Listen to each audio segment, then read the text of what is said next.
നിമിഷങ്ങളിൽ കർത്താവിൻ്റെ പുണ്യപാദപീഠത്തിൽ നമ്മളായിരിക്കുമ്പോൾ വളരെ പ്രാർത്ഥനയോടെ ദൈവസാന്നിധ്യത്തിൽ നമുക്ക് തുടരാം. കർത്താവ് നമ്മെ അതിനായി സഹായിക്കുമാറാകട്ടെ. ഈ ദിവസങ്ങളിൽ വിശുദ്ധ പൗലോസ് റോമിലുള്ളതാകുന്ന വിശുദ്ധന്മാർക്ക് എഴുതിയതാകുന്ന തിരുവചനം അല്ലെങ്കിൽ ആ ലേഖനം നമ്മൾ പഠിപ്പാനായിട്ട് ദൈവത്തിൻ്റെ കൃപയിൽ ആശ്രയിച്ച് പരിശ്രമിച്ചുകൊണ്ടിരിക്കുന്നു. നമുക്കൊന്നിച്ച് ആ വിഷയങ്ങൾ തുടർന്ന് ചിന്തിക്കാം.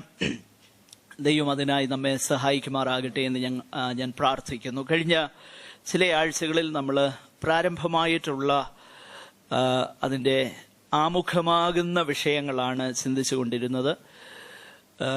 ഇന്നു മുതൽ നമ്മൾ അല്പം കൂടെ ഗഹനമായിട്ട് ആ വിഷയത്തിലേക്ക് നമ്മൾ പ്രവേശിക്കുവാനായിട്ട് പോകുകയാണ്. ഈ രാത്രി സമയം തുടർന്ന് മിക്കവാറും നമ്മൾ ഒരു വിഷയം മാത്രമായിരിക്കും ഡീല് ചെയ്യുവാനായിട്ട് കർത്താവിൻ്റെ കൃപയിൽ ഞാൻ ശരണപ്പെടുന്നത്. ആകയാൽ വളരെ പ്രാർത്ഥനയോടെ നമുക്ക് ദൈവത്തിൻ്റെ സന്നിധാനത്തിൽ ആയിരിക്കാം. കഴിഞ്ഞ ആഴ്ചകളിൽ പൗലോസിൻ്റെ സുവിശേഷീകരണത്തെക്കുറിച്ചുള്ള കാഴ്ചപ്പാടുകളെക്കുറിച്ചും സുവിശേഷം എന്താണെന്നും ഒക്കെയുള്ള വിഷയങ്ങൾ നമ്മൾ കാണുകയുണ്ടായി.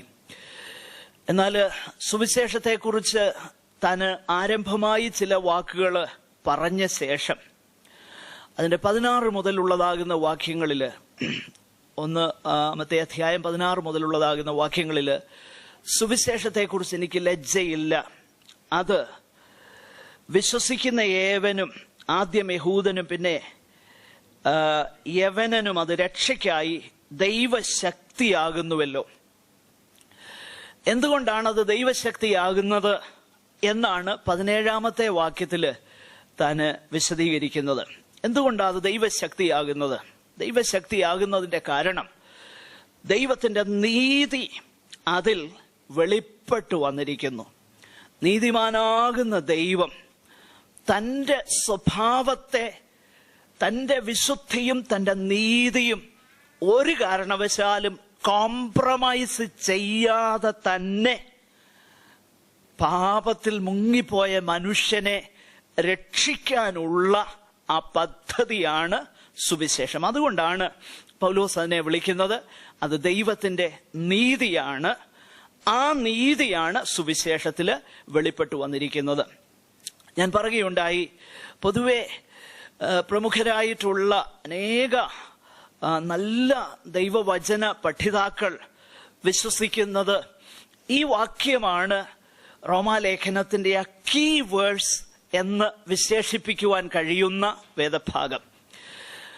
ഈ വേദഭാഗത്തിൻ്റെ ഒരു എക്സ്പോസിഷനാണ്, അല്ലെങ്കിൽ ഈ തിരുവചന ഭാഗത്തിൻ്റെ ഒരു വിശദീകരണമാണ് റോമാലേഖനത്തിൽ ബാക്കിയുള്ള എല്ലാ ഭാഗങ്ങളെന്നുമാണ് അവരുടെ അഭിപ്രായം.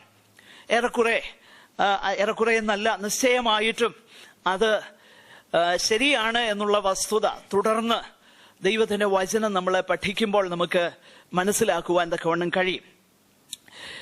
ഈ രാത്രി സമയം നമ്മൾ തുടർന്ന് ചിന്തിപ്പാനായിട്ട് പോകുന്ന ദൈവവചന ഭാഗം അതിൻ്റെ 18 മുതൽ 20 വരെയുള്ളതാകുന്ന തിരുവചന ഭാഗത്തെ ആധാരമാക്കിയാണ് നമ്മൾ ഈ രാത്രിയിൽ ചിന്തിപ്പാനായിട്ട് പോകുന്നത്. ദയവായിട്ട് ആ വേദഭാഗം നമ്മളൊന്ന് വായിക്കുകയും അതിൻ്റെ ശേഷം നമുക്ക് ആ ഭാഗം ചിന്തിപ്പാനായിട്ട് പരിശ്രമിക്കുകയും ചെയ്യാം. അതിനായി ദൈവം നമ്മെ സഹായിക്കട്ടെ. ആർക്കെങ്കിലും ഒരാൾക്ക് ഉറക്കെ അതൊന്ന് വായിക്കുവാൻ ഞാൻ ആവശ്യപ്പെടുന്നു. യെസ്.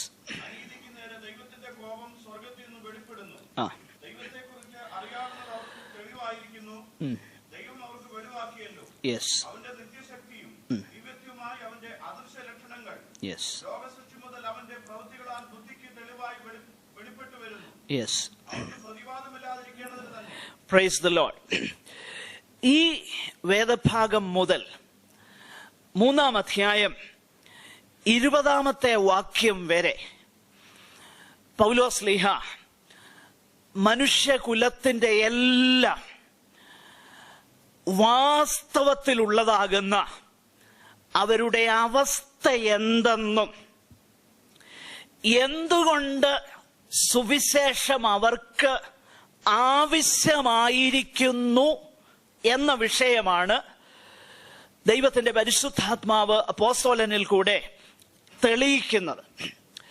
ഞാൻ കഴിഞ്ഞ ആഴ്ചയിൽ ഓർപ്പിക്കുകയുണ്ടായി, പ്രധാനമായിട്ട് 3 കാറ്റഗറിയായിട്ട്, 3 തരങ്ങളായിട്ട് മനുഷ്യരെ എല്ലാം തിരിച്ചിട്ട് ഓരോ ഗ്രൂപ്പിനെയും എടുത്തിട്ട് അവർക്കെതിരെയുള്ള ആരോപണങ്ങൾ ദൈവത്തിന്റെ നീതിയോടുള്ള ബന്ധത്തിൽ, ദൈവത്തിന്റെ പ്രമാണത്തോടുള്ള ബന്ധത്തിൽ മനുഷ്യന്റെ അവസ്ഥയെ തെളിയിക്കുവാനായിട്ട് പൗലോസ്ലീഹ ആ ആരോപണങ്ങൾ നിരത്തുകയാണ്.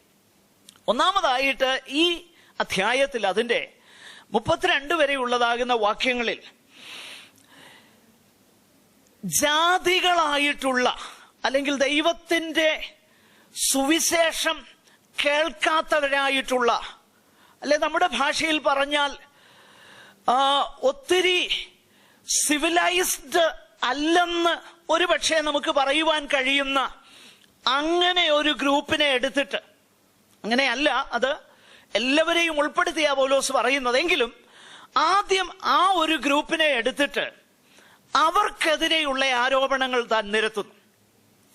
അതിനുശേഷം 2-ാമത്തെ അധ്യായത്തിലേക്ക് വരുമ്പോൾ യഹൂദന്മാരിലും ജാതികളിലുമുള്ളവരാകുന്ന ഏറെക്കുറെ നല്ല മനുഷ്യരെന്ന് ഒരുപക്ഷെ വിശേഷിപ്പിക്കുവാൻ കഴിയുന്നവരെ കുറിച്ചും പൗലോസ്ലീഹ അവർക്കെതിരെയുള്ളതാകുന്ന ദൈവം വാസ്തവത്തിൽ അവരെ എങ്ങനെ കാണുന്നു, പാപത്തിന്റെ അധീനതയിൽ എന്നുള്ള വിഷയത്തെ താൻ വിവരിക്കുന്നു. 3-ാമത്തെ അധ്യായത്തിലേക്ക് വരുമ്പോൾ വിശേഷിച്ച് യഹൂദന്മാരെ മാത്രം സിംഗിൾ ഔട്ട് ചെയ്തിട്ട് അവരെ കുറിച്ച് 2-ാം അധ്യായം മുതൽ തന്നെ നമുക്കത് കാണുവാൻ കഴിയുന്നുണ്ട്. അവരെ കുറിച്ച് ഉള്ളതാകുന്ന വിശദീകരണങ്ങൾ നൽകുന്നു. അങ്ങനെ ആദ്യം യഹൂദനും പിന്നെ യവനനും സുവിശേഷമെന്നുള്ളത് അത് രക്ഷയ്ക്കായി ദൈവശക്തിയാകുന്നു എന്ന് പൗലോസ് പറയുമ്പോൾ, ആദ്യം യഹൂദനും പിന്നെ യവനനും ഇതെന്തുകൊണ്ട് ആവശ്യമായിരിക്കുന്നു എന്ന വിഷയമാണ് പ്രാരംഭമായിട്ട് ഈ അധ്യായങ്ങളിൽ പൗലോസ്ലീഹ ദൈവത്തിന്റെ പരിശുദ്ധാത്മാവിനാൽ താൻ തെളിയിക്കുവാനായിട്ട് ആഗ്രഹിക്കുന്നത്. എന്ന് പറഞ്ഞാൽ ആർക്കും ഒരു പ്രതിവാദവുമില്ലാതെ എല്ലാവരും, സുവിശേഷം കേട്ടവരും സുവിശേഷം കേൾക്കാത്തവരും, ന്യായപ്രമാണം ലഭിച്ചവരും ന്യായപ്രമാണം കിട്ടാതെയിരുന്നവരും, എല്ലാവരും ദൈവത്തിന്റെ ശിക്ഷാവിധിക്ക് മുൻപിൽ പ്രതിവാദം പറയാതെ അവര് ശിക്ഷയ്ക്ക് അധീനരാകും എന്നുള്ളതാകുന്ന ആ സോബർ ട്രൂത്ത്, വളരെ വളരെ ആ സോളം ട്രൂത്ത്, വളരെ ഗൗരവമുള്ളതാകുന്ന ആ സത്യം പൗലോസ് ഇവിടെ പറയുകയാണ്. ഇത് പറയുമ്പോൾ നമ്മൾ ആ ഭാഗം വിശേഷിച്ച് അതിന്റെ 16 മുതൽ നമ്മൾ വായിച്ചതാകുന്ന ആ വേദഭാഗം തുടങ്ങി മോളിലുള്ളതാകുന്ന വേദഭാഗം കൂടെ ചേർത്ത് ഞാൻ കഴിഞ്ഞ ആഴ്ചയിൽ അതൊന്ന് പറഞ്ഞു പോകുകയുണ്ടായി. ആ വേദഭാഗങ്ങൾ തമ്മിലുള്ളതാകുന്ന ആ കണക്ഷൻ നമ്മളൊന്ന് ശ്രദ്ധിച്ചിട്ട് നമ്മൾ പെട്ടെന്ന് മുൻപോട്ട് പോകും. കാരണം അത് ഗ്രഹിക്കേണ്ടത് വളരെ ആവശ്യകതയായിരിക്കുന്നു. ഈ വേദഭാഗങ്ങളിൽ 16 മുതൽ 20 വരെയുള്ളതാകുന്ന വാക്യഭാഗങ്ങളിൽ he uses a sustained logic, വളരെ വളരെ ന്യായമാകുന്ന, അല്ലെ മറ്റു വാക്കുകളിൽ പറഞ്ഞാൽ യുക്തിസഹമാകുന്ന നിലയിൽ പൗലോസ് തന്റെ വാദഗതി ഒന്നിനോട് ബന്ധിപ്പിച്ച് താൻ വിവരിക്കുകയാണ്. ഉദാഹരണമായിട്ട് പറഞ്ഞാൽ 16-ാം വാക്യത്തിൽ പൗലോസ്ലീഹ ദൈവത്തിന്റെ ശക്തിയെക്കുറിച്ച് പറയുന്നു. 17-ാം വാക്യത്തിലേക്ക് വരുമ്പോൾ ദൈവത്തിന്റെ നീതിയെക്കുറിച്ച് പറയുന്നു. 18-ാമത്തെ വാക്യത്തിലേക്ക് വരുമ്പോൾ ദൈവത്തിന്റെ കോപത്തെക്കുറിച്ച് പറയുന്നു. 19ഉം 20ഉം വാക്യങ്ങളിൽ ദൈവം തന്റെ മഹത്വം സൃഷ്ടിയിൽ കൂടെ തെളിവാക്കിയിരിക്കുന്നതിനെ കുറിച്ച് താൻ പറയുന്നു. Paul says, God reveals his power in the gospel. He reveals his righteousness in the gospel. And he also reveals his wrath. And he reveals his glory in the created universe.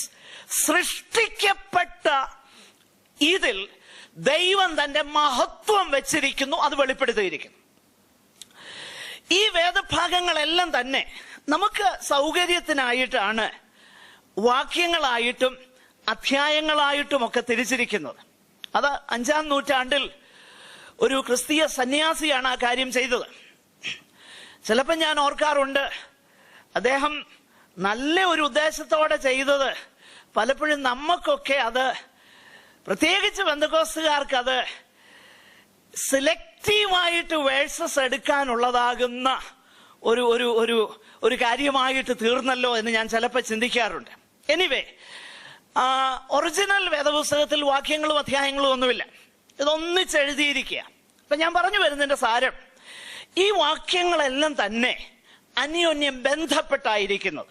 അത് ഞാൻ കഴിഞ്ഞ ആഴ്ചയിൽ പറയുകയുണ്ടായി. എങ്കിലും ഈ വിഷയം മനസ്സിലാക്കാൻ വേണ്ടിയിട്ട് ഒന്ന് പറഞ്ഞ് മുൻപോട്ട് പോകാം. ആവർത്തിക്കുന്നതിൽ ദയവായി ക്ഷമിക്കുക. പൗലോസ് പറയുന്നു, സുവിശേഷത്തെ കുറിച്ച് എനിക്ക് ലജ്ജയില്ല. ന്യായമാകുന്ന ഒരു ചോദ്യം, എന്തുകൊണ്ട് പൗലോസെ നീ ലജ്ജിക്കുന്നില്ല? അതിന്റെ ഉത്തരമായിട്ട് 16-ാം വാക്യത്തിൽ തന്നെ പൗലോസ് പറയുന്നു, എന്തുകൊണ്ടെന്നാൽ സുവിശേഷത്തിൽ അത് വിശ്വസിക്കുന്ന ഏവർക്കും ദൈവശക്തിയാകുന്നു രക്ഷയ്ക്കു വേണ്ടി. അതുകൊണ്ട് എനിക്ക് ലജ്ജയില്ല. ഉടനെ അടുത്ത ചോദ്യം, അതിന്റെ ആ കണക്ഷൻ മനസ്സിലാകാൻ വേണ്ടി ഞാൻ പറയുകയാണ്. കാരണം ഗ്രീക്ക് ഭാഷയിൽ ഇതെല്ലാം സംയോജിത പദങ്ങൾ ഉപയോഗിച്ച് ബന്ധപ്പെടുത്തിയേക്കുക. നമ്മുടെ ഇംഗ്ലീഷ് ഭാഷയിലും അത് ഇന്റർപ്രറ്റ് ചെയ്തപ്പോൾ ആ ട്രാൻസ്ലേഷന്റെ ഭംഗിക്ക് വേണ്ടി ചിലതൊക്കെ അവർ വിട്ടുകളഞ്ഞു. ഒറിജിനൽ ലാംഗ്വേജിൽ ഇത് ഒന്നിച്ച് ഘടിപ്പിച്ചു വെച്ചിരിക്കുക. അപ്പോൾ ഇത് രക്ഷയ്ക്കായിട്ട് ദൈവശക്തി ആകുന്നല്ലോ എന്ന് പൗലോസ് പറയുമ്പോൾ, എങ്ങനെയാണ് ഇത് രക്ഷയ്ക്കായി ദൈവശക്തിയാകുന്നത്? പൗലോസ് പറയുന്നു, ഈ സുവിശേഷത്തിൽ ദൈവത്തിന്റെ നീതി വെളിപ്പെട്ടിരിക്കുന്നു. എന്താ നീതി? അഭക്തനെ ദൈവം നീതീകരിക്കുന്നു. അല്ലെങ്കിൽ പാപിയാകുന്ന ഒരുവനെ ദൈവം നീതീകരിക്കുന്നതിനാൽ ദൈവത്തിന്റെ നീതി വെളിപ്പെട്ടിരിക്കുന്നു. ഉടനെ അടുത്ത ചോദ്യം ന്യായമായിട്ടുണ്ടാകുന്നു, എന്തുകൊണ്ടാണ് പൗലോസെ ദൈവം മനുഷ്യനെ നീതീകരിക്കേണ്ടതിന്റെ ആവശ്യം? എന്തുകൊണ്ടാ സുവിശേഷത്തിന്റെ ആവശ്യം? അതിന്റെ ഉത്തരം 18-ാമത്തെ വാക്യത്തിൽ, എന്തുകൊണ്ടെന്നാൽ ദൈവത്തിന്റെ കോപം സ്വർഗത്തിൽ നിന്നും വെളിപ്പെടുകയാണ്. എന്തുകൊണ്ടാണ് ദൈവത്തിന്റെ കോപം വെളിപ്പെടുന്നത് പൗലോസേ? അതിന്റെ ഉത്തരം, മനുഷ്യന് ദൈവത്തെക്കുറിച്ചുള്ള ബോധ്യവും അവന്റെ ഉള്ളിൽ തന്നെ, there is an what the theologians call the innate knowledge of God. ദൈവത്തെക്കുറിച്ച് അവനൊരു ബോധമുണ്ട്. പക്ഷെങ്കിൽ ആ ബോധ്യത്തിന് അനുസൃതമായിട്ട് അവൻ ജീവിച്ചില്ല. അതുകൊണ്ട് ആ ബോധ്യത്തെ അവൻ അനീതി കൊണ്ട് തടുക്കുന്നു. അതുകൊണ്ട് ദൈവത്തിന്റെ കോപം വെളിപ്പെടുന്നു. എങ്ങനെയാ പൗലോസേ അനീതി കൊണ്ട് മനുഷ്യൻ ദൈവത്തിന്റെ ആ വെളിപ്പാടിനെ, സത്യത്തിനെ തടുക്കുന്നത്? അതിന്റെ ഉത്തരം അടുത്ത വാക്യങ്ങളിലാണ് നമ്മൾ വായിക്കുന്നത്. 19ഉം 20ഉം വാക്യങ്ങളിൽ അതിങ്ങനെയാണ്, ദൈവത്തെക്കുറിച്ച് അറിയാകുന്നത്, അല്ലെങ്കിൽ എന്തൊക്കെ ദൈവത്തെക്കുറിച്ച് ഒരു മനുഷ്യന് അറിയുവാൻ, മനസ്സിലാക്കുവാൻ അവന് കഴിയുമോ, അത്രത്തോളം ദൈവത്തെക്കുറിച്ചുള്ള അറിവ് സൃഷ്ടി മുഖാന്തരം ദൈവം വെളിപ്പെടുത്തി. പക്ഷെങ്കിൽ ആ സത്യത്തിനനുസൃതമായി മനുഷ്യൻ ജീവിക്കാത്തത് കൊണ്ട് ദൈവത്തിന്റെ കോപം സ്വർഗത്തിൽ നിന്ന് വെളിപ്പെടുന്നു. ഇത് ഒന്നുകൂടെ ഒരു ക്ലാരിറ്റിക്ക് വേണ്ടി, അല്ലെങ്കിൽ ഒരു വ്യക്തതയ്ക്ക് വേണ്ടി, ഒരു വ്യക്തമാകുന്ന ക്രമത്തിൽ അതൊന്ന് പറയുവാനായിട്ട് ഞാൻ ആഗ്രഹിക്കുകയാണ്. നമ്മൾ കണ്ടു, ഈ 19ഉം 20ഉം വാക്യങ്ങളിൽ ദൈവത്തെക്കുറിച്ചുള്ള വെളിപ്പാട് മനുഷ്യന് കൊടുത്തിരിക്കുന്നു. എന്നാൽ ദൈവത്തെക്കുറിച്ചുള്ള വെളിപ്പാട് മനുഷ്യന് ദൈവം കൊടുത്തിട്ടും ആ വെളിപ്പാടിനെ മനുഷ്യൻ അസത്യം കൊണ്ട് തടുക്കുന്നത് കൊണ്ട് ദൈവത്തിന്റെ കോപം വെളിപ്പെടുന്നു. എന്നാൽ ദൈവത്തിന്റെ കോപത്തിൽ നിന്ന് മനുഷ്യന് ഓടി ഒളിക്കുവാൻ ദൈവം തന്റെ സുവിശേഷം വെളിപ്പെടുത്തിയിരിക്കുന്നു, തന്റെ നീതിയും വെളിപ്പെടുത്തിയിരിക്കുന്നു. ആ നീതി എങ്ങനെയാണ് മനുഷ്യന് അനുഭവിക്കാൻ കഴിയുന്നത്? യേശുവിൽ അവൻ വിശ്വസിക്കുമ്പോൾ അവൻ അതു രക്ഷയ്ക്കായി ദൈവശക്തിയാകുന്നു. സ്തോത്രം. ഇതാണ് സുവിശേഷത്തെ കുറിച്ച് പൗലോസ് പ്രാരംഭമായിട്ട് ഈ വാക്യങ്ങളിൽ നൽകുന്നതാകുന്ന വിശദീകരണം. ഞാൻ പറഞ്ഞല്ലോ, തുടർന്നുള്ളതാകുന്ന ആ വിഷയം നമ്മൾ അല്പം സമയമെടുത്ത് ചിന്തിപ്പാനായിട്ട് ആഗ്രഹിക്കുകയാണ്. ഇവിടെ പൗലോസ്ലീഹ പറയുന്നു, ദൈവത്തിന്റെ കോപം സ്വർഗത്തിൽ നിന്ന് വെളിപ്പെടുന്നു. ദൈവത്തെക്കുറിച്ച് വേദപുസ്തകത്തിൽ പൊതുവെ നമ്മൾ എടുത്തു പറയുവാൻ ഇഷ്ടപ്പെടുന്നത് ദൈവം സ്നേഹവാനാണ്, ദൈവം കരുണയുള്ളവനാണ്, ദൈവം ദയയുള്ളവനാണ്, ദൈവം കരുതുന്നവനാണ്, ദൈവം മനസ്സലിവുള്ളവനാണ്. ഇതെല്ലാം ശരിയാ. ഈ പറഞ്ഞ കാര്യങ്ങൾക്കെല്ലാം തന്നെ വേദപുസ്തകത്തിൽ അടിസ്ഥാനമുണ്ട്. എന്നാൽ അതിന്റെ ഒരു മറുവശം കൂടെ വേദപുസ്തകം വെളിപ്പെടുത്തുന്നത് നമ്മൾ മനസ്സിലാക്കണം. അതിങ്ങനെയാണ്, ഈ ദൈവം കോപിക്കുന്നവനാകുന്ന ദൈവമാണ്.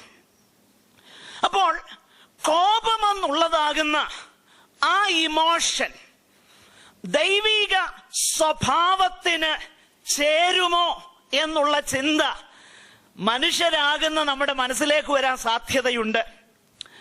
എന്നാൽ മനുഷ്യരാകുന്ന നമ്മുടെ കോപമെല്ലാം തന്നെ നമ്മുടെ പേഴ്സണൽ ഹർട്ടിൽ നിന്നും ഉണ്ടാകുന്നതാണ് നമ്മുടെ കോപം. ബൈ ദ വേ, മനുഷ്യര് സമ്മതിക്കുന്ന ഒരു പാപം ഉണ്ടെങ്കിൽ ഏതാണെന്നറിയാമോ? കോപം. അതിന് വേണമെങ്കിൽ എന്റെ അപ്പച്ചൻ ഭയങ്കര മുൻകോപിയായിരുന്നു, നിങ്ങൾക്കറിയാം. വല്യപ്പച്ചനും ഭയങ്കര മുൻകോപിയായിരുന്നു. അത് എനിക്കും കിട്ടിയിട്ടുണ്ട്, ഇപ്പൊ എന്റെ കുഞ്ഞിനും കിട്ടിയിട്ടുണ്ട്. അത് പറയുമ്പം ഏതാണ്ട് ഒരു വലിയ എന്താ പറയുന്ന ഒരു വലിയ ഒരു പ്രൈഡ്, ഈ പാപത്തെ കുറിച്ച് മാത്രം നമ്മൾ സമ്മതിക്കുക. എന്നാൽ ഞങ്ങളുടെ ഇന്നാരൊക്കെ ഇന്ന കൽപ്പനകളൊക്കെ ലംഘിച്ചായിരുന്നു എന്ന് ആരെങ്കിലും സമ്മതിക്കാറുണ്ടോ? 7 8 വാട്ട് എവർ ഇറ്റ് ഈസ്, അതാരും എടുത്ത് പറയുകയില്ല. മനുഷ്യൻ സമ്മതിക്കുന്നതാകുന്ന ഒരേ ഒരു പാപം എന്ന് പറഞ്ഞാൽ കോപം. അതുകൊണ്ട് വലിയ ക്രെഡിറ്റ് ആണെന്നാ ചിന്ത. എന്നാ ഞാൻ പറയാം, മനുഷ്യന്റെ കോപം എല്ലാം തന്നെ 99%ഉം അത് അനീതിയുള്ള കോപം തന്നെയാ. റൈച്ചസ് ഇൻഡിഗ്നേഷൻ എന്ന് പറയുന്ന ഒന്നുണ്ട്, നീതിയുള്ളതാകുന്ന നീരസം. പക്ഷെ അതിന്ന് വളരെ കുറവാ. അത് കുറവായത് കൊണ്ട് തന്നെ നമുക്ക് ഒത്തിരി കുഴപ്പങ്ങളും വന്നിട്ടുണ്ട്.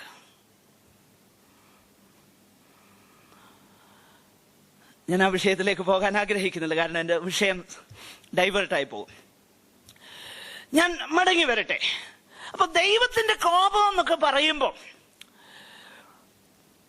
നാം പലപ്പോഴും ചിന്തിക്കുന്നത് നമ്മുടേതാകുന്ന നിലയിലാ ചിന്തിക്കുന്നത്. ടെമ്പർ പെട്ടെന്ന് ലൂസ് ആകുന്നതിനെ കുറിച്ച്, ലോസ് ഓഫ് ടെമ്പർ സഡൻലി. അതല്ല ദൈവകോപം. He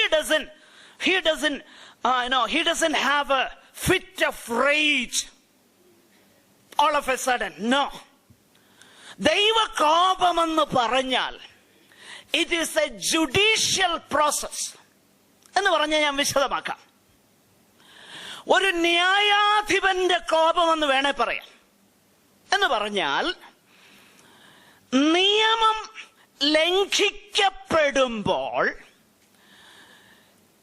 ഏത് നിയമം ലംഘിക്കപ്പെട്ടോ ആ ലംഘിക്കപ്പെട്ട നിയമത്തിന് യോഗ്യമാകുന്ന ശിക്ഷ ലംഘനം ചെയ്തവന് ലഭിക്കണം എന്നുള്ളതാണ് ഒരു ന്യായാധിപന്റെ കോപം. ഇത് ഞാൻ മനസ്സിലാകാൻ വേണ്ടി പറഞ്ഞതാ.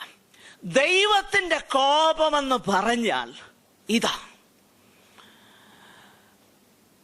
ദൈവത്തിന്റെ പ്രമാണങ്ങൾ, ദൈവത്തിന്റെ കൽപ്പനകൾ, അത് ലംഘിക്കപ്പെട്ടാൽ അതിന് ന്യായമായ ശിക്ഷയുണ്ട്. അതുകൊണ്ടാണ് വിശ്വാസികൾക്ക് ലേഖനം എഴുതുമ്പോഴും ദൈവവചനത്തിൽ നമ്മൾ വായിക്കുന്നത്, ജീവനുള്ള ദൈവത്തിന്റെ കയ്യിൽ വീഴുന്നത് ഭയങ്കരം, നമ്മുടെ ദൈവം ദഹിപ്പിക്കുന്ന അഗ്നിയല്ലോ. എന്റെ പ്രിയരെ, ദൈവകോപത്തെ കുറിച്ചുള്ള പ്രസംഗങ്ങൾ നമുക്കിന്ന് ആവശ്യമാണെന്നാണ് എന്റെ പക്ഷം. ഞാൻ മുൻപോട്ട് പോകട്ടെ. അപ്പോൾ ദൈവത്തിന്റെ കോപം ഒന്നാമതായിട്ട് മനുഷ്യന്റെ കോപം പോലെയല്ല. It is a holy hostility towards evil. അനീതിക്കും ദുഷ്ടതയ്ക്കുമെതിരെയുള്ള വിശുദ്ധമാകുന്ന നീരസമാണ് ദൈവത്തിന്റെ കോപം എന്നുള്ളത് നമ്മൾ മനസ്സിലാക്കണം. രണ്ടാമതായിട്ട്, ഈ ദൈവത്തിന്റെ കോപം എന്തിനെതിരെയാണ് വെളിപ്പെടുന്നത് എന്നുള്ളതും ഈ വാക്യഭാഗം നമ്മളെ പഠിപ്പിക്കുന്നു. നമ്മൾ വായിക്കുന്നു, ഇത് വെളിപ്പെടുന്നത് അനീതി കൊണ്ട് സത്യത്തെ തടുക്കുന്ന മനുഷ്യരുടെ സകല അഭക്തിക്കും അനീതിക്കും നേരെ ദൈവത്തിന്റെ കോപം വെളിപ്പെടുന്നു. അപ്പോൾ അഭക്തി എന്നുള്ളത് അനീതിയാകുന്നു എങ്കിൽ, അതിന്റെ നേരെ തിരിച്ചിട്ടാൽ ദൈവത്തോടുള്ള ഭക്തിയും സ്നേഹവുമാണ് ഏറ്റവും അഭികാമ്യമാകുന്ന കാര്യം. ഇവിടെ അഭക്തിക്ക് നേരെ ദൈവത്തിന്റെ കോപം വെളിപ്പെടുന്നു. ഇവിടെ പൗലോസ്ലീഹ എന്താണ് താന് ഈ വാക്യഭാഗത്ത് നിന്ന് പറയുവാനായിട്ട് ആഗ്രഹിക്കുന്നത്? അനീതി കൊണ്ട് അല്ലെങ്കിൽ സത്യത്തെ തടുക്കുന്ന സകല മനുഷ്യരുടെയും അഭക്തി. എന്താണ് സത്യം എന്നതിനാൽ ഇവിടെ പൗലോസ്ലീഹ അർത്ഥമാക്കുന്നത്? സത്യം എന്ന് 18-ാമത്തെ വാക്യത്തിൽ താൻ പറയുന്ന വിഷയം അടുത്ത വാക്യങ്ങളിൽ പറയുന്ന കാര്യങ്ങളാണ്. എന്താണെന്ന് ചോദിച്ചാൽ, ദൈവം തന്നെക്കുറിച്ച് മനുഷ്യന് മനസ്സിലാകുവാൻ കഴിയുന്ന കാര്യങ്ങൾ തന്റെ സൃഷ്ടി സൃഷ്ടിയിൽ കൂടെ മനുഷ്യന് വെളിപ്പെടുത്തിയിരിക്കുകയാണ്. ദൈവം തന്നെക്കുറിച്ച് സൃഷ്ടിയിൽ വെളിപ്പെടുത്തിയിരിക്കുന്നു എന്നുള്ളത് വേദപുസ്തകത്തിന്റെ ഒരു ഉപദേശം. വിശേഷിച്ച് 19-ാമത്തെ സങ്കീർത്തനം അതിന്റെ 1 മുതൽ 6 വരെയുള്ള വാക്യങ്ങളിൽ ഈ ദൈവീക വെളിപ്പാടിനെ കുറിച്ചാണ് അവിടെ സങ്കീർത്തനക്കാരൻ പറയുന്നത്. ആകാശം ദൈവത്തിന്റെ മഹത്വത്തെ വർണ്ണിക്കുന്നു, ആകാശവിധാനം അവന്റെ കൈവേലയെ പ്രസിദ്ധമാക്കുന്നു. അപ്പോസ്തല പ്രവൃത്തി 14-ാം അധ്യായം അതിന്റെ 17-ാം വാക്യത്തിലും ഇതേ കാര്യം നമുക്ക് കാണാൻ കഴിയുന്നുണ്ട്. എടുത്തവർക്ക് പെട്ടെന്നൊന്ന് വായിക്കാം, പെട്ടെന്ന്. ആ ആ ആ ആ ആ നോക്കുക, അവിടെ പൗലോസ്ലീഹ പറയുന്നത് ലുസ്ത്രയിലുള്ളതാകുന്ന പഠിപ്പില്ലാത്തവരാകുന്ന ഒരു കൂട്ടം ആൾക്കാരോടാ പറയുന്നത്. അവരോട് പറയുകയാണ്, ദൈവം തന്നെ കുറിച്ചുള്ള അറിവ് നിങ്ങൾക്ക് തന്നു. എങ്ങനെ? ദൈവത്തിന്റെ സൃഷ്ടിയിൽ കൂടെയും നിങ്ങളുടെ ജീവസന്ധാരണത്തിന് ആവശ്യമാകുന്ന കാര്യങ്ങൾ നൽകുന്നതിലൂടെയും ദൈവം തന്നെ കുറിച്ചുള്ള അറിവ് നിങ്ങൾക്ക് തന്നു. ഇതിനെ വേദപുസ്തകത്തിൽ ജനറൽ റെവലേഷൻ എന്ന വാക്കിനാൽ നമുക്ക് മനസ്സിലാക്കുവാൻ തക്കവണ്ണം കഴിയും. അതായത് ദൈവം തന്നെ കുറിച്ച് പൊതുവായി എല്ലാവർക്കും എല്ലായിടത്തുമുള്ള എല്ലാവർക്കും നൽകിയിരിക്കുന്ന തിരിച്ചറിവ്.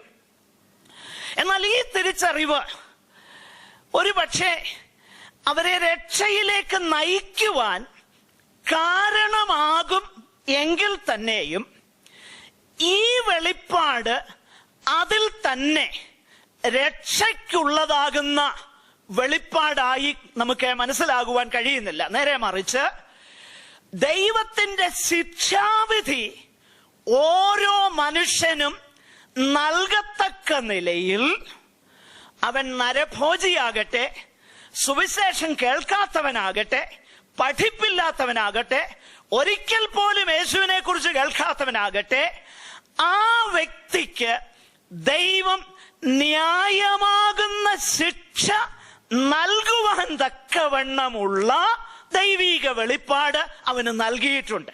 അവന്റെ കുറ്റമെന്ത്? അവന് ലഭിച്ചതാകുന്ന ആ സത്യത്തിന് he did not live up to the truth God has given him. ഇതുകൊണ്ടാണ് പൗലോസ് പറയുന്നത് അവർക്ക് പ്രതിവാദം ഇല്ലാതിരിക്കേണ്ടതിന് തന്നെ. ആകട്ടെ, ഇത്രയും കാര്യങ്ങൾ പ്രാരംഭമായിട്ട് നമ്മൾ ചിന്തിച്ചു. തുടർന്ന് എന്താണ് പൗലോസ് ദൈവകോപം എന്നതിനാൽ അർത്ഥമാക്കുന്നത്? നമ്മൾ ആ കാര്യം തുടർന്ന് ചിന്തിപ്പാനായിട്ട് പോകുകയാണ്. അത് ചിന്തിക്കുമ്പോൾ താഴോട്ടുള്ളതാകുന്ന വേദഭാഗങ്ങൾ നമുക്ക് മനസ്സിലാകുവാനുള്ളതാകുന്ന ഒരു താക്കോലുമായിരിക്കും അത്. ആകയാൽ വളരെ ശ്രദ്ധയോടെ നമുക്ക് മുൻപോട്ട് ആ കാര്യം പഠിപ്പാനായിട്ട് ഞാൻ ആഗ്രഹിക്കുന്നു. ദൈവത്തിന്റെ കോപം. ദൈവത്തിന്റെ കോപം എന്ന് പറയുമ്പോൾ 2 നിലകളിൽ ദൈവത്തിന്റെ കോപത്തെ വേദപുസ്തകം പഠിപ്പിക്കുന്നുണ്ട്. ഒന്ന്, വരുവാനുള്ളതാകുന്ന ദൈവകോപം, വരാൻ പോകുന്ന ദൈവകോപം. വേദപുസ്തകത്തിൽ നിന്ന് ചില വാക്യങ്ങൾ എടുത്തൊന്ന് വായിച്ചു പോകുന്നത് നമ്മുടെ ഉറപ്പിന് നന്നായിരിക്കും. തെസ്സലോനിക്കരുടെ 1-ാം ലേഖനം 1-ാം അധ്യായം 9-ാം വാക്യം മലയാളം വേദപുസ്തകത്തിൽ, ഇംഗ്ലീഷ് വേദപുസ്തകത്തിൽ 10-ാം വാക്യം. 1-ാം അധ്യായം അതിന്റെ 10-ാമത്തെ വാക്യത്തിൽ അതിന്റെ സെക്കൻഡ് പാർട്ടിലാണ് അതുള്ളത്. ദയവായിട്ടൊന്ന് എടുത്ത് വായിക്കാം. ആ ആ ആ നോക്കുക, വരുവാനുള്ള കോപത്തിൽ നിന്ന് നമ്മെ വിടുവിക്കുന്നവനാകുന്ന അവന്റെ പുത്രനാകുന്ന യേശു ക്രിസ്തു. അപ്പൊ കോപം വരാൻ പോകുന്നു എന്ന് പൗലോസ് പറയുന്നു.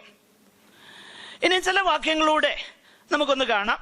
റോമാലേഖനം തന്നെ അതിന്റെ 2-ാം അധ്യായം 5-ാം വാക്യവും 8-ാം വാക്യവും 3-ാം അധ്യായം അതിന്റെ 5-ാം വാക്യവും, ഈ വാക്യങ്ങളെല്ലാം പെട്ടെന്ന് എടുത്തൊന്ന് വായിക്കാം.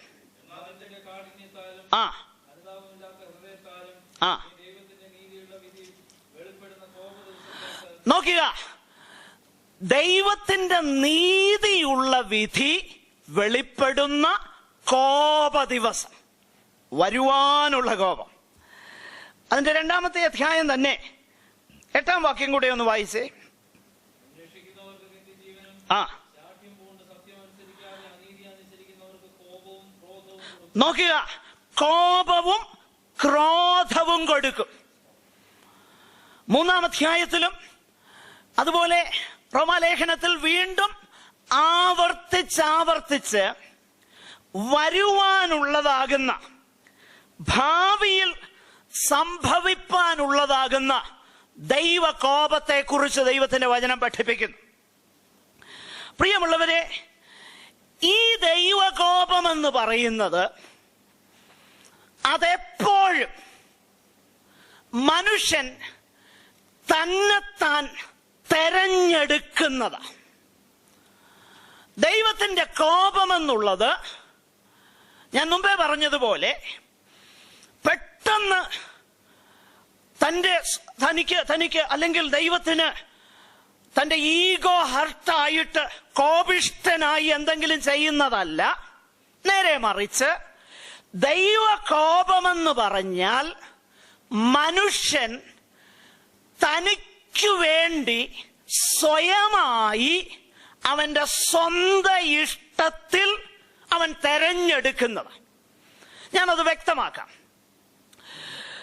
പ്രിയമുള്ളവരെ, യോഹന്നാന്റെ സുവിശേഷം അതിന്റെ 3-ാം അധ്യായം 19-ാമത്തെ വാക്യത്തിൽ ഈ കാര്യം നമുക്ക് മനസ്സിലാക്കുവാൻ തക്കവണ്ണം കഴിയുന്നുണ്ട്. യെസ്, ന്യായവിധി എന്നതോ ഒന്നുകൂടെ വായിച്ചേ. അങ്ങനെയാണോ? വന്നിട്ടും. ഓക്കെ, അത് വലിയ വ്യത്യാസമുണ്ട് കേട്ടോ. വന്നിട്ടും. യെസ്. അപ്പോൾ നോക്കുക, ന്യായവിധി എന്നതോ വെളിച്ചം ലോകത്തിൽ വന്നിട്ടും, വെളിച്ചം കിട്ടിയിട്ടും വെളിച്ചത്തെ അല്ല മനുഷ്യൻ ഇഷ്ടപ്പെട്ടത്. പിന്നെ എന്തിനെയാ? ഇരുളിനെ ഇഷ്ടപ്പെട്ടു. സ്വയമായി അവൻ തെരഞ്ഞെടുത്തു. പ്രിയമുള്ളവരെ, ഈ തെരഞ്ഞെടുപ്പെന്ന് പറയുന്നത് വളരെ സിമ്പിളാണ്. തെരഞ്ഞെടുക്കാനായിട്ട് ഒത്തിരി കാര്യങ്ങളൊന്നുമില്ല. പലപ്പോഴും യേശു പറയുന്ന വാക്കുകൾ ശ്രദ്ധിച്ചാൽ there are only 2 things out of which we need to choose from. 2 കാര്യങ്ങളെ ഉള്ളു തെരഞ്ഞെടുക്കാൻ. യേശു പറഞ്ഞു, ഒന്നുകിൽ നിങ്ങളെ തന്നെ അല്ലെങ്കിൽ നിങ്ങളുടെ ആത്മാവിനെ നിങ്ങൾ കളയും. അല്ലെങ്കിൽ നിങ്ങൾ എന്ത് ചെയ്യും? അതിനെ വീണ്ടെടുക്കും. മത്തായിയുടെ സുവിശേഷം 16-ാം അധ്യായം അതിന്റെ 24-ാം വാക്യത്തിൽ യേശു ഇങ്ങനെ പറഞ്ഞു, ഒരുവൻ എന്റെ പിന്നാലെ വരുവാൻ ഇച്ഛിച്ചാൽ. നോക്കുക, അവിടെ 2 തെരഞ്ഞെടുപ്പുണ്ട്. നിനക്ക് വേണമെങ്കിൽ വരാം, വരാതിരിക്കാം. It is up to you. എന്നാൽ വരാൻ ഇച്ഛിച്ചു കഴിഞ്ഞാൽ പിന്നെ എന്താണെന്നറിയാമോ? അവൻ താൻ ത്യജിച്ച് തന്റെ ക്രൂശ് എടുത്ത് എന്നെ അനുഗമിക്കട്ടെ. പ്രിയമുള്ളവരെ, സ്വർഗത്തിലേക്ക് ഒരു വഴിയേ ഉള്ളൂ. ആ ഒരു വഴി എന്നുള്ളത് ക്രൂശിന്റെ പാതയാണ്. യേശു പറഞ്ഞു, മത്തായിയുടെ സുവിശേഷം 11-ാം അധ്യായം അതിന്റെ അവസാന ഭാഗങ്ങളിൽ 28 മുതലുള്ളതാകുന്ന ഭാഗങ്ങളിൽ, അധ്വാനിക്കുന്നവരും ഭാരം ചുമക്കുന്നവരുമായുള്ളവരെ എല്ലാവരും എന്റെ അടുക്കൽ വരുവീൻ, ഞാൻ നിങ്ങളെ ആശ്വസിപ്പിക്കും. പിന്നെ എന്റെ നുകമെടുത്ത് എന്നോട് പഠിപ്പിൻ. എന്റെ നുകം എന്താണ്? ലഘുവാണ്. എന്നിട്ട് താഴോട്ട് പറയുന്നു, നിങ്ങൾ അങ്ങനെ ചെയ്താൽ നിങ്ങളുടെ ആത്മാക്കൾക്ക് ആശ്വാസം കണ്ടെത്തും. ഒരു കാര്യം വളരെ വ്യക്തതയോടെ ഞാൻ പറയട്ടെ, യേശു പ്രോമിസ് ചെയ്യുന്ന വ്യക്തതയോടെ ഉറപ്പോടെ പ്രോമിസ് ചെയ്യുന്ന ഒരു കാര്യമേ ഉള്ളൂ, അത് വേറെ ആർക്കും തരാനും കഴിയത്തില്ല. യേശു കർത്താവ് തന്റെ ക്രൂശിനെ കുറിച്ച് വിശദീകരിച്ചപ്പോ യോഹന്നാന്റെ സുവിശേഷം 6-ാം അധ്യായത്തിൽ എടുത്തു വായിക്കണ്ട, യേശു വിശദീകരിച്ചു, ഒരു നല്ല വിശദീകരണം കൊടുത്തു. ഈ ഉടമ്പടി ബന്ധത്തിലേക്ക് നിങ്ങൾക്ക് വരാൻ മനസ്സുണ്ടോ എന്ന് ചോദിച്ചു. ഫിഗറേറ്റീവ്ലി ചോദിച്ചു, എന്റെ മാംസം തിന്നുകയും എന്റെ രക്തം കുടിക്കാതെയും ഇരുന്നാൽ, അത് കർത്തൃമേശയെ കുറിച്ചല്ല പറയുന്നത്, ഇടയ്ക്ക് ഞാൻ പറഞ്ഞതേ ഉള്ളൂ, കുടിക്കാതെയും ഇരുന്നാൽ നിങ്ങൾക്കുള്ളിൽ ജീവനില്ല. ഉടനെ അവരെന്ത് പറഞ്ഞെന്നറിയാം? ഇത് കഠിന വാക്ക്. യോഹന്നാന്റെ സുവിശേഷം 6:66 നമ്മൾ വായിക്കുന്നു, അന്നു മുതൽ അവന്റെ ശിഷ്യന്മാരിൽ, ഒന്ന് വായിക്കാമോ? പലരും പിൻവാങ്ങിപ്പോയി, അവനോടുകൂടെ സഞ്ചരിച്ചതുമില്ല. ഉടനെ യേശു ചോദിക്കുന്ന ഒരു ചോദ്യമുണ്ട്. 12 പേരെ നോക്കിയിട്ട് നിങ്ങൾക്കും പോകാൻ മനസ്സുണ്ടോ? ശിമോൻ പത്രോസ് പറയുന്ന ഒരു മറുപടി ഉണ്ട്, കർത്താവേ, ഞങ്ങൾ എങ്ങോട്ട് പോകും? നിത്യജീവന്റെ മൊഴികൾ നിന്റെ പക്കലുണ്ട്.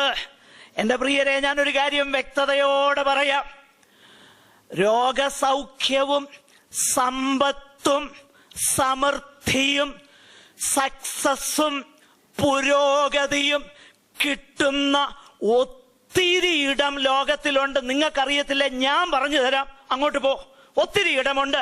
എന്നാൽ നിത്യജീവൻ കിട്ടുന്ന ഒരിടം മാത്രമേ ഉള്ളൂ, അത് യേശു മാത്രമാ. യേശു മാത്രമാണ് നിത്യജീവൻ തരുന്നത്. യേശു അത് മാത്രമേ വാഗ്ദാനം ചെയ്തുള്ളൂ. Mind you, let me make it so categorical. Yeshu അത് മാത്രമേ വാഗ്ദാനം ചെയ്തുള്ളൂ. ഏറ്റെടുക്കാൻ ഇച്ചിരി പ്രയാസം തോന്നുന്നുണ്ടല്ലേ? യേശു അതേ വാഗ്ദാനം ചെയ്തുള്ളൂ. നിങ്ങൾ ഈ നുകം ഏറ്റെടുക്ക്. എന്ന ഒരു കാര്യം ഉറപ്പായിട്ട് ഞാൻ പറയാം, നിങ്ങളുടെ ആത്മാക്കൾക്ക് ആശ്വാസം കണ്ടെത്തും.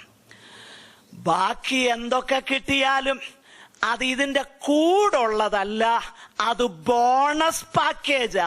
ബോണസ് കിട്ടുമ്പം സന്തോഷിച്ചോ, സ്തോത്രം ചെയ്തോ, ബാക്കിയെല്ലാം ബോണസാ. നല്ല ആരോഗ്യമുണ്ടോ, അത് ബോണസാ. നല്ല ജോലിയുണ്ടോ, അത് ബോണസാ. നല്ല കുഞ്ഞുങ്ങളുണ്ടോ, അത് ബോണസാ. എന്ന് വെച്ചാൽ ഹല്ലേലൂയ, ഏറ്റവും പ്രാധാന്യതയോടെ കർത്താവ് വാഗ്ദാനം ചെയ്യുന്നത് നിത്യജീവനാണ്. നിത്യജീവനു വേണ്ടി യേശുവിന്റെ അടുക്കൽ മാത്രമേ അത് ലഭിക്കത്തുള്ളൂ. അത് നമ്മൾ മനസ്സിലാക്കണം. അതുകൊണ്ട് യേശുവിനെ പിൻപറ്റുമ്പോൾ നിത്യജീവനു വേണ്ടിയിട്ടാണ് നമ്മൾ പിൻപറ്റുന്നത്, വേറെ ഒന്നിനും വേണ്ടിയിട്ടല്ല. Let me make it very clear, വേറെ ഒന്നിനുമല്ല, നിത്യജീവന് വേണ്ടിയിട്ടാണ് യേശുവിനെ പിൻപറ്റുന്നത്. അതുകൊണ്ടാണ് യേശു പറയുന്നത്, നിങ്ങൾ ക്രൂശ് എടുത്ത് എന്നെ അനുഗമിച്ചാൽ തന്റെ ജീവനെ സ്നേഹിക്കുന്നവൻ എന്ത് ചെയ്യും? അതിനെ കളയും. എന്നാൽ എന്റെ നിമിത്തം അതിനെയും പകയ്ക്കുന്നവൻ എന്ത് ചെയ്യുമെന്നറിയാമോ? അത് കണ്ടെത്തും. എന്തുകൊണ്ടാണ് യേശു പറയുന്നതെന്നറിയാമോ? ഈ ഇമേജറി, ഞാൻ ഒരിക്കൽ നരകത്തെ കുറിച്ച് ആ കാര്യം പറഞ്ഞപ്പോൾ അല്പം വിശദീകരിച്ചതാ. യേശു കർത്താവ് ഉപയോഗിക്കുന്നത് തീ കൊണ്ട് അഗ്നി നരകത്തിൽ വീഴുന്നതിനെ കുറിച്ചൊക്കെ യേശു പറയുന്നുണ്ട്. എന്ന് പറഞ്ഞാൽ പ്രിയമുള്ളവരെ, അവിടെ ഉള്ളതാകുന്ന അത് ഗഹന്ന എന്ന വാക്കാ ഉപയോഗിച്ചേക്കുന്നത്. യെരൂശലേമിന്റെ പുറത്ത് കുപ്പ കത്തിക്കുന്ന ഒരു സ്ഥലത്തെക്കുറിച്ച് യേശു റെഫർ ചെയ്യുന്നത് ഫിഗറേറ്റീവായിട്ട്. എന്നാൽ എന്താ അർത്ഥമാക്കുന്നതെന്നറിയാമോ? വരാൻ പോകുന്ന ദൈവകോപത്തെക്കുറിച്ച്. അവിടെ അവരുടെ തീ കെടുന്നില്ല. തീ എന്താണ്? അയ്യോ, ദൈവത്തിന്റെ പ്രസാദത്തിൽ നിന്ന് ഞാൻ മാറ്റപ്പെട്ടല്ലോ എന്ന നീറ്റുന്ന തീയ്. ഹല്ലേലൂയ. പിന്നെ സകലവും നഷ്ടപ്പെട്ട് എന്നേക്കുമായി കൈവിടപ്പെട്ടല്ലോ എന്ന തിരിച്ചറിവ്. അതാണ് പുറത്തുള്ള ഇരുട്ട്. പ്രിയമുള്ളവരെ, ദൈവകോപമെന്ന് പറഞ്ഞാൽ let us not trifle with that. It is real. അതാ ദൈവകോപം, വരുവാനുള്ള കോപം. അപ്പൊ ഈ വരുവാനുള്ള കോപത്തെക്കുറിച്ച് ദൈവത്തിന്റെ വചനം നമ്മളെ പഠിപ്പിക്കുന്നുണ്ട്. എന്നാൽ വരുവാനുള്ള കോപത്തെക്കുറിച്ച് മാത്രമല്ല ഇവിടെ പൗലോസ്ലീഹ പറയുന്നത്. ഇപ്പോൾ സ്വർഗത്തിൽ നിന്ന് വെളിപ്പെടുന്ന ദൈവകോപം. പ്രിയമുള്ളവരെ, എന്താണ് ഇപ്പോൾ വെളിപ്പെടുന്ന ദൈവകോപം? ഞാൻ പറഞ്ഞല്ലോ, ഒരു വാക്യം മാത്രം സെലക്റ്റീവായിട്ട് എടുക്കുവാൻ നമുക്ക് അനുവാദമില്ല. അപ്പൊ അങ്ങനെയെങ്കിൽ ഈ വേദഭാഗത്ത് തുടർന്ന് താൻ പറയാൻ പോകുന്ന വിഷയങ്ങളാണ് പ്രിയമുള്ളവരെ ദൈവകോപത്തിന്റെ പ്രദർശനം, വെളിപ്പാട് എന്ന നിലയിൽ പൗലോസ് വിശദീകരിക്കുന്നത്. ദൈവകോപം വെളിപ്പെടുന്നു എന്ന് പറയുമ്പോൾ എന്താണ് ഈ വേദഭാഗത്ത് പൗലോസ് അർത്ഥമാക്കുന്നത്? അതിന്റെ ഭീകരത എന്തെന്ന് ഗ്രഹിക്കുവാനായിട്ട് ആവർത്തിച്ച് ചില വാക്കുകൾ പൗലോസ്ലീഹ ഇതേ അധ്യായത്തിൽ ഉപയോഗിക്കുന്നുണ്ട്.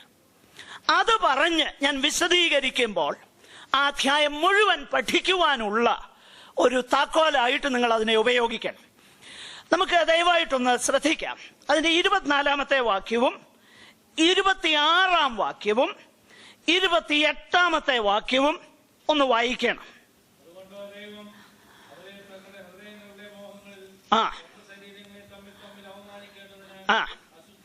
അശുദ്ധിയിൽ ഏൽപ്പിച്ചു. God gave them over.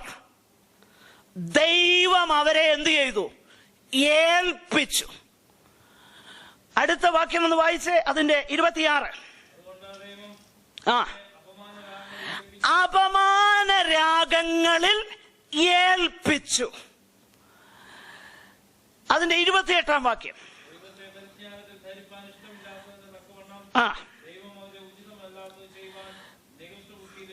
നോക്കുക, നികൃഷ്ട ബുദ്ധിയിൽ ഏൽപ്പിച്ചു. അപ്പോൾ ഇപ്പോൾ വെളിപ്പെടുന്ന ദൈവകോപമെന്ന് പറഞ്ഞാൽ ദൈവത്തിന്റെ സത്യം ഗ്രഹിക്കാനായിട്ട് മനുഷ്യൻ അവസരം കൊടുത്തിട്ടും സത്യത്തെ സപ്രസ് ചെയ്തിട്ട് അനീതിയിൽ രസിക്കുവാൻ ആഗ്രഹിക്കുന്ന ഒരു മനുഷ്യനെ ആ അനീതി ചെയ്യാൻ ദൈവം വിട്ടുകളയുന്നതാണ് സ്വർഗത്തിൽ നിന്നും വെളിപ്പെടുന്ന ദൈവകോപം. ഞാൻ വിശദീകരിക്കാം ആ വിഷയം. ഞാൻ അങ്ങനെ പറഞ്ഞതുകൊണ്ട് മാത്രം നിങ്ങൾക്കൊരു പക്ഷേ മനസ്സിലായി കാണുകയില്ല.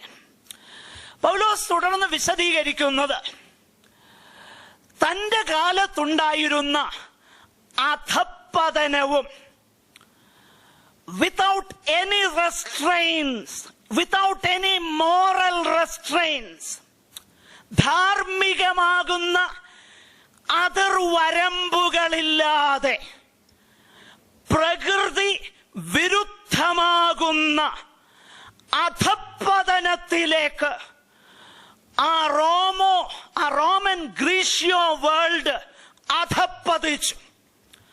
അപ്പൊ പൗലോസ് തന്റെ ചുറ്റും നോക്കിയിട്ട് പറയുക, ദൈവത്തിന്റെ കോപം സ്വർഗത്തിൽ നിന്ന് വെളിപ്പെടുന്നു. എന്താ ദൈവകോപം? അവരുടെ മേൽ ഒരു വലിയ ഭൂകമ്പം ഉണ്ടാക്കുന്നതല്ല പൗലോസോട് പറയുന്നത്. ഒരു വലിയ ആപത്ത് അവർക്ക് കൊടുക്കുന്നതല്ല പറയുന്നത്.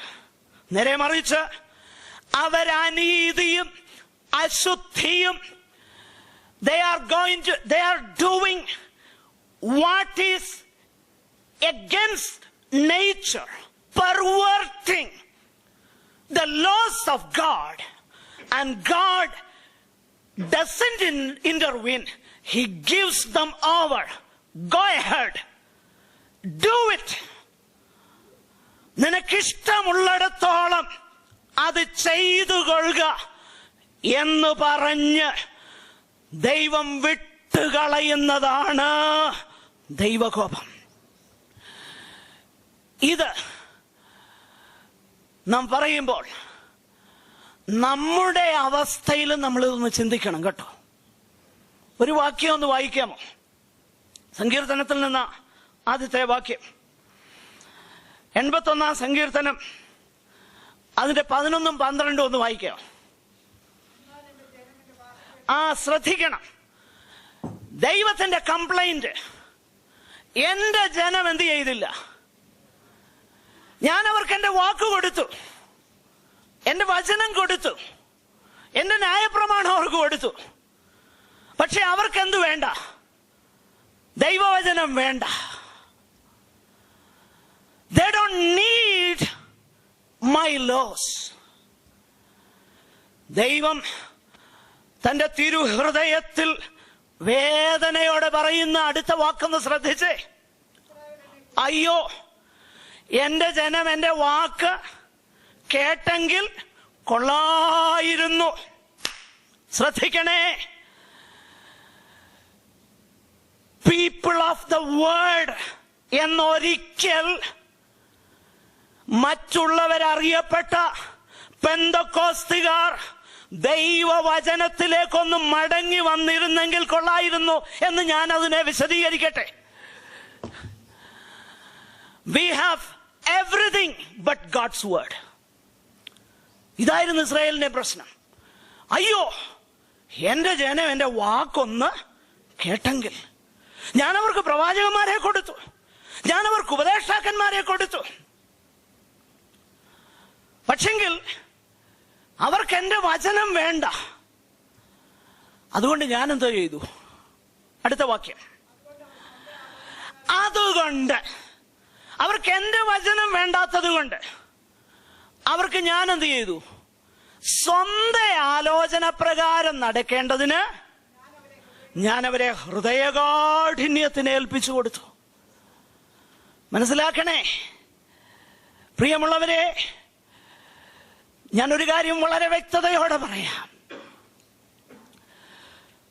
ദൈവത്തിന്റെ പരിശുദ്ധാത്മാവിനെ ഉപമിച്ചിരിക്കുന്നത് പ്രാവിനോടാ. ഉപമിച്ചിരിക്കുന്നത് വേണമെങ്കിൽ അങ്ങനെ പറയാം. A gentle creature, A gentleness. ദൈവത്തിന്റെ പരിശുദ്ധാത്മാവ് he gently nudges you to God's word. വളരെ സാവധാനതയിൽ ദൈവത്തിന്റെ ആലോചനയിലേക്ക്, ദൈവത്തിന്റെ തിരുഹൃദയത്തിന്റെ ഇച്ഛ വെളിപ്പെടുത്തിയിരിക്കുന്ന ഈ പുസ്തകത്തിലേക്ക് ജെന്റിലി നമ്മളെ നയിക്കുമ്പം, അത് വേണ്ട എന്ന് പറഞ്ഞാൽ പിന്നെ ആ നടത്തിപ്പ് നമുക്കുണ്ടായെന്ന് വരികയില്ല. മനസ്സിലാക്കണം. ഇവിടെ ദൈവത്തിന്റെ വചനം പറയുക, അതുകൊണ്ട് ഞാൻ അവരെ എന്ത് ചെയ്തെന്നറിയാമോ? ഹൃദയകാഠിന്യത്തിന് ഏൽപ്പിച്ചു കളഞ്ഞു. ഞാൻ അവരെ വിട്ടു. ഹോശയ്യായുടെ പ്രവചനത്തിൽ 4:17 നമ്മളിങ്ങനെ വായിക്കുന്നു എഫ്രയീമിനെ കുറിച്ച്. എഫ്രയീം വിഗ്രഹങ്ങളോട് ചേർന്നിരിക്കുന്നു, അവനെ വിട്ടുകളക. ദൈവം പറയുക, അവൻ വിഗ്രഹങ്ങളോട് ചേർന്നു. Let him go and serve the idols. I will not intervene in he going and serving idols. I will simply keep quiet. I will not intervene. Let him. അവനെ വിട്ടുകളക. അവൻ വിഗ്രഹങ്ങളോട് ചേർന്നിരിക്കുന്നു. അപ്പോസ്തല പ്രവൃത്തി അതിന്റെ 7:42 പെട്ടെന്നൊന്ന് വായിച്ച് എന്റെ വാക്കുകളെ ഞാൻ അവസാനിപ്പിക്കുക.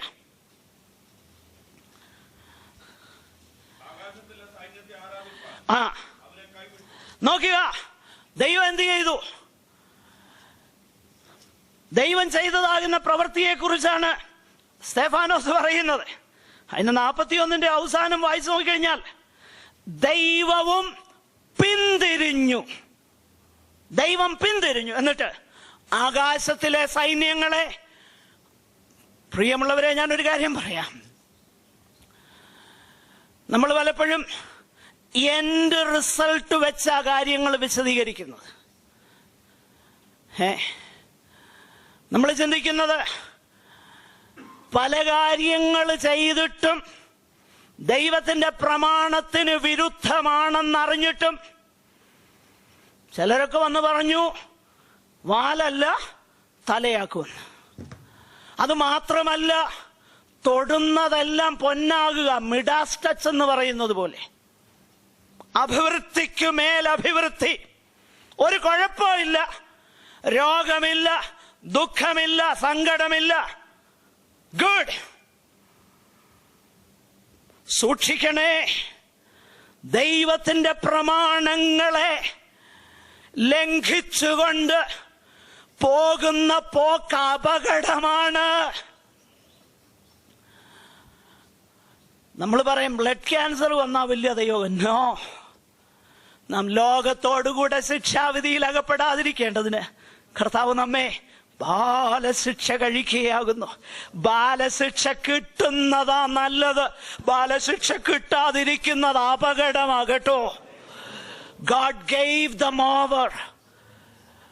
അവരെ ഏൽപ്പിച്ചു കളഞ്ഞു. ഇതാണ് നമ്മൾ വായിക്കുന്നത്. റോമാലേഖനത്തിൽ ആ അധ്യായം മുഴുവൻ നിങ്ങൾ വീട്ടിൽ പോയി വായിച്ച് നോക്കണം, പഠിക്കണം. അപ്പൊ ദൈവത്തിന്റെ കോപം വെളിപ്പെടുന്നു എന്ന് പറഞ്ഞപ്പം ദൈവം അവരെ വിട്ടുകളഞ്ഞു. പിന്നെ ആ സ്വർഗ വിവാഹത്തെ കുറിച്ചും എന്ന് വേണ്ട ഒത്തിരി കാര്യങ്ങളെ കുറിച്ച് അവിടെ പറയുന്നു. ഇതെല്ലാം ദൈവകോപത്തിന്റെ പ്രദർശനമാണ്. എന്നാ എന്റെ പ്രിയരെ, ദൈവം നമ്മെ വരുവാനുള്ള കോപത്തിൽ നിന്ന് രക്ഷിച്ചത് എങ്ങനെയാണെന്നറിയാമോ? റോമാലേഖനം 5:9 പറയുന്നുണ്ട്, അവന്റെ രക്തത്താൽ നീതീകരിക്കപ്പെട്ട ശേഷം. ഒന്ന് വായിക്കാമോ? യേശുവിന്റെ രക്തത്താൽ നീതീകരിക്കപ്പെട്ട ശേഷം നാം അവനാൽ എത്രയധികം കോപത്തിൽ നിന്നും രക്ഷിക്കപ്പെടും.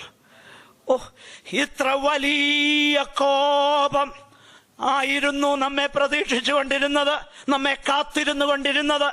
എന്നാൽ അവന്റെ പുത്രൻ അവിടുത്തെ തിരുരക്തം ആ ക്രൂശിൽ ചൊരിഞ്ഞതുകൊണ്ട് ഒരുപക്ഷെ നമുക്കിങ്ങനെ പറയാൻ കഴിയും, കാൽവറി ക്രൂശ് എന്ന് പറഞ്ഞാൽ അത് ദൈവസ്നേഹത്തിന്റെ പ്രദർശനമാണെന്ന് പറയാം. എന്നാൽ ദൈവസ്നേഹത്തിന്റെ മാത്രം പ്രദർശനമല്ലത്. ഞാൻ പറയട്ടെ, ദൈവകോപത്തിന്റെ പ്രദർശനമാണത്. എന്താ ദൈവകോപം? യേശു കർത്താവ് കൂരിരുളിന്റെ ശേഷം ഇങ്ങനെ ഉറക്ക നിലവിളിച്ചു, എന്റെ ദൈവമേ, എന്റെ ദൈവമേ, നീ എന്നെ കൈവിട്ടതെന്ത്? മനുഷ്യന്റെ പാപത്തിന്റെ കുറ്റം ഏറ്റെടുത്തപ്പം പാപത്തിന്റെ ശമ്പളമാകുന്ന മരണം കൈവിടപ്പെടുക, വിട്ടുകളയുക എന്ന അനുഭവമാണെങ്കിൽ നമുക്ക് മനസ്സിലാകാൻ കഴിയുന്നില്ലെങ്കിലും തൃത്വത്തിൽ രണ്ടാമനാകുന്ന യേശു പിതാവിനാൽ കൈവിടപ്പെട്ടു പോയി. ദൈവകോപത്തിന്റെ പ്രദർശനമാണ് ആ ക്രൂശിൽ നമ്മൾ കാണുന്നത്. ഞാൻ എൻ്റെ വാക്കുകളെ അവസാനിപ്പിക്കുക. എല്ലാ കണ്ണുകളും ദൈവസന്നിധാനത്തിൽ ഒരു നിമിഷം നമുക്ക് അടയ്ക്കാം. Glory to God. നമ്മുടെ ചിന്തയ്ക്ക് വേണ്ടി, നമ്മുടെ ധ്യാനത്തിന് വേണ്ടി ഒരു ഗാനത്തിന്റെ, മനോഹരമാകുന്ന ഒരു ഗാനത്തിന്റെ 1-2 ചരണങ്ങൾ നമുക്ക് ചേർന്ന് പാടാം. ഹല്ലേലൂയ. ദൈവകോപത്തിൻ ദർശനം വിട്ടു പാപി ഞാനൊളിച്ചിടാൻ. ദൈവകോപത്തിൻ ദർശനം വിട്ടു പാപി ഞാനൊളിച്ചിടാൻ. സർവ്വലോകത്തിൻ നായക നിൻ വിലാവും വേണ്ടല്ലോ. സർവ്വലോകത്തിൻ നായക നിൻ വിലാവും വേണ്ടല്ലോ. മനസ്സോടെ ശാപ മരത്തിൽ തൂങ്ങിയ മനുവേ. ഹല്ലേലൂയ. മനസ്സോടെ ശാപ മരത്തിൽ തൂങ്ങിയ മനുവേല ദൈവജാത. നിനക്ക് വേദന വരുത്തി. ഹല്ലേലൂയ. നീജൻ ഞാനയ്യോ നിനക്ക്